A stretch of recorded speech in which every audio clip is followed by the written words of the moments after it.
And then lalabas dito, meron tayong makikita tatlong dot sa gilid. Click natin yan. Then dyan na natin makikita yung ating license. Ito siya.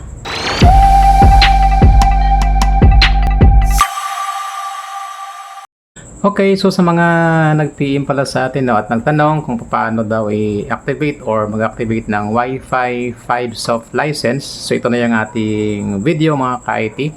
So itong PIS Wi-Fi ay kakasit up lang natin, no? Ayan, medyo makalat yung ating table. So una-una, make sure natin na meron tayong ready na license, no, na pang Wi-Fi 5 soft.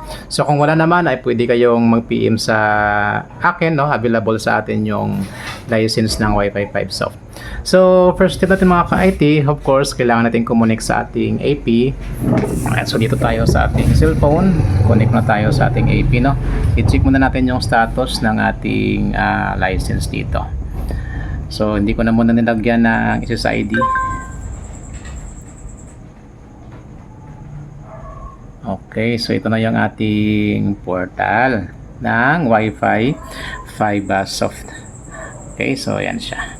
So once na connected na tayo, ang gagawin natin, magbukas din ng ating Google Chrome. Kailangan nating mag-login, no, dito mismo sa portal ng ating Wi-Fi 5 soft na system.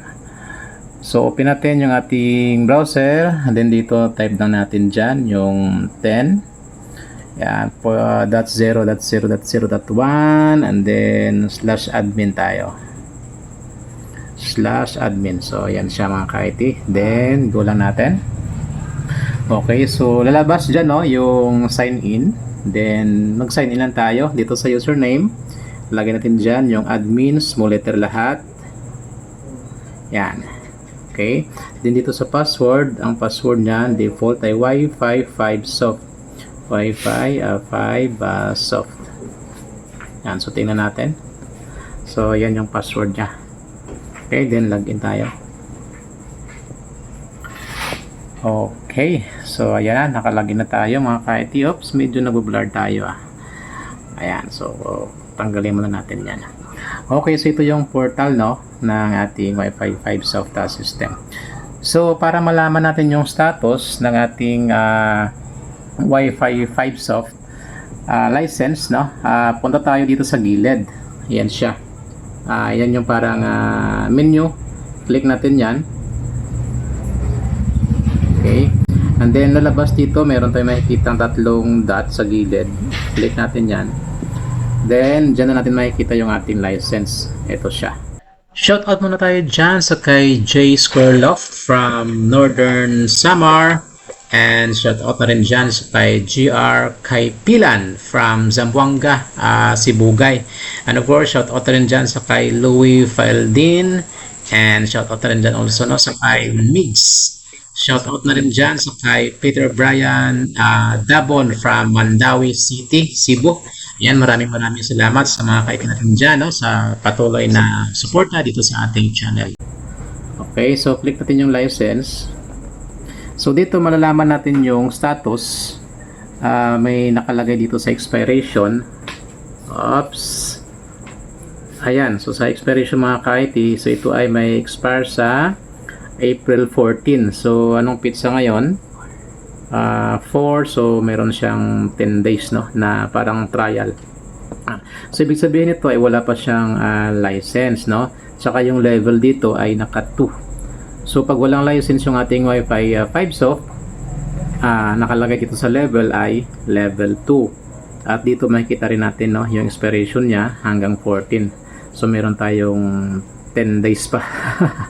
So ang gagawin natin dyan mga ka-IT, pag mayroon na tayong license halimbawa na nabili, so kailangan nating mag-login sa ating Wi-Fi 5 soft account. So dapat ay meron din tayong account sa Wi-Fi 5 soft, no, kasi doon yan isi-send yung license pag tayo ay bumili. Okay, so dito sa status natin ay hindi tayo makalogin since na wala pa tayong internet, no. Ayan, so no internet tayo. So gagawin ko dito, i-on ko muna yung ating data. Ayan, naka-on na nga. So off ko muna yung ating Wi-Fi para gumana yung ating data. Ayan na. Okay, so okay. Then gagawin ko dito mga ka-IT ay Ito, mag-login ako sa aking Wi-Fi 5Soft account. Ayan, click natin yan. Wi-Fi 5Soft, hanapin natin sa baba. Ito siya, yung kanilang website. Okay, click natin yan. Okay, so ito yung website, no, ng Wi-Fi 5Soft. So dito sa menu, yung tatlong horizontal line na yan, click natin yan, and then click natin yung login. And so once again, dapat ay meron po tayong account sa Wi-Fi 5Soft. So login ko lang dito yung ating email address. Then of course yung ating password. Okay, then click natin yung sign in. Okay, so yan na. Naka-login na tayo. Ito na yung ating account, no, sa Wi-Fi 5Soft. So gagawin natin dyan mga ka-IT. Punta tayo dito sa itaas, ito sa may tatlong guhit na yan, horizontal. Okay, then click natin yung license. Okay, yan yung lalabas pag click natin to. So ulitin natin. Yan. Then ito na yung lalabas. Makikita natin yung ating license dyan. Click natin. Ito siya. So meron tayo ditong main tsaka sub. So ibig sabihin yan, yung main license na para sa main window natin. At kung meron naman tayong sub window, dito natin makikita. No? So meron tayo sa main. Check natin. Okay, so meron tayong available na license. So meron pa tayong isa na available. So yan yung gagamitin natin mga kahit no. Ang gagawin natin dyan, highlight natin yan or long press, and then lalabas yung copy. Click natin yung copy. Okay, so balik tayo sa portal natin. So off ko muna ulit yung ating data, then on natin yung ating Wi-Fi. Connect tayo ulit, no, sa ating access point. Ayan. Oops, ito siya. And so connect tayo ulit para makalagin tayo ulit sa ating dashboard. Right, so balik lang ako, no, sa ating Google Chrome. Ating Google Chrome, ito siya. Then hanapin ko lang yung ating saan na ba yun? So type muna natin ulit dito yung ating portal address, 10.0.0.1, no? Then /admin, ito siya. Alright, so dito mga ka-IT, yan, dito tayo ulit sa ating portal, no? So ang gagawin natin, after natin makopy yung ating license, click natin ulit yung ating menu dito, and then balik tayo ulit, no, sa tatlong dots na to, and then license tayo ulit.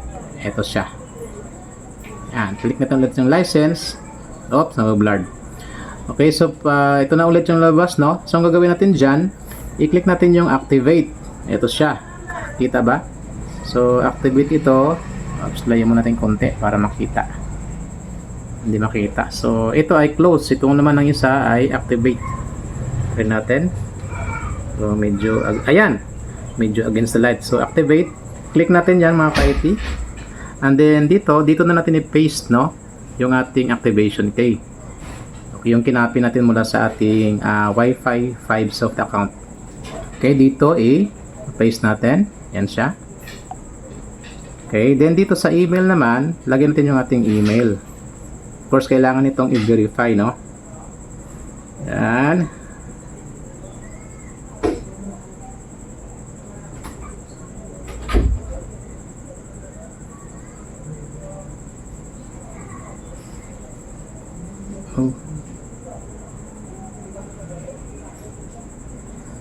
Okay, and then after that, lagyan natin ng name, no? Halimbawa, kung kayo ay mayroong sineset up na window, so pwede nyo siya lagyan ng name dito kung para saan tong window na to, no?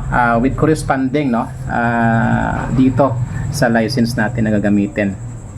Okay, then dito halimbawa, lagay ko lang to yung halimbawa ka-IT. Yan. So sample lang to mga ka-IT, pero kung kayo dyan ay mayroong client or kung gagamitin nyo sa inyong porsyentuhan ng mga units, so pwede nyo lagyan dyan. Okay, so after this mga ka-IT, i-click na natin yung confirm. Yan. So sabi dito, success na. Yan, taas. Oops, ayan.